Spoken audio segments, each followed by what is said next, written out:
because through the years we have depended, as Nikki Giovanni speaks of this, there is a tendency for us many times to depend upon the passing of our history by word of mouth. She speaks in her books, for instance, about the so-called griots. These are the elders of our race who we depend upon to pass along the stories, pass along the tales, pass along many of the achievements of our people. In this case, I think it's very significant that this is written by a man who, first of all, was not only a student of this school, but worked his way back to the school, gave back to the school by becoming teacher, dean, guidance counselor, and finally principal, and certainly has a first-hand knowledge of the achievements of the school. But most important, he gives in this book a description of a little-known part of our history and the black experience. What is also significant is that this is little known by many of the people who lived in the very immediate area as to what the school achieved. More astounding is the fact that this school was in an area which many of us would consider blighted. I came to the school in 1955, 56. Drugs had begun to infiltrate the area, crime, and yet despite all of this, you still had this bastion, you still had this citadel of learning which top flight students were being turned out despite these incumbent factors. Very little, as far as I know, was ever said about it.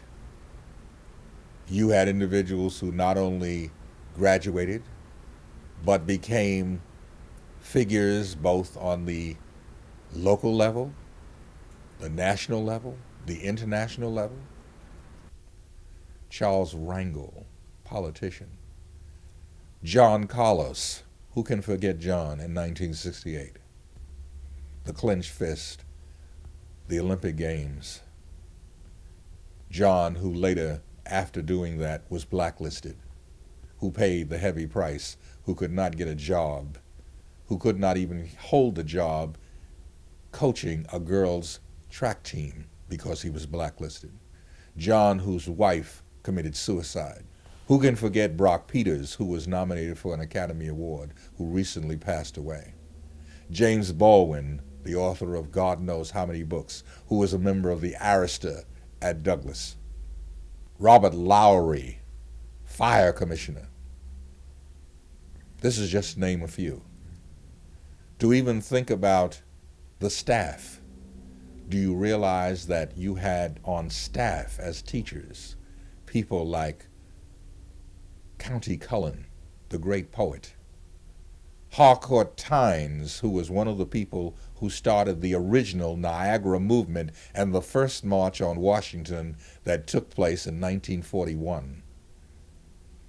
Out of that school, you had coming at least 4 people who became superintendents of districts. Out of that school, you had at least 24 people who later went on to become school administrators of plants that had pupil populations of 2,000 or more. Out of that school, you had individuals who went on to become full college professors, members of the Board of Education, and the list goes on. All coming from what really, one can say, was not only a citadel, but in some respects was a Mecca. We have enough people other than ourselves who are writing our history, enough individuals who are distorting it. I welcome this attempt by Dr. McMurrin.